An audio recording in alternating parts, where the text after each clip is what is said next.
Alright, so we've got just a small midweek update this week. Christmas has come early. We've got the Sony ZV1, so I'm going to be upgrading the video for the channel, and the start of that for me was just getting a ZV1. I'm going to upgrade to an A7S III possibly next year, but I need to wait until I'm monetized, as it's about a $6,000 camera. So just this alone was about $1,500, so that's enough out of pocket. So we've got the ZV1, we've got the small rig wireframe which goes around it, and we've got a 128 gig Extreme Pro memory card.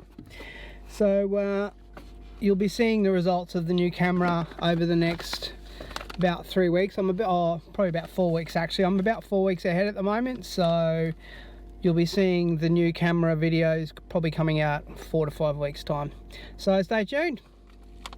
See you on the weekend.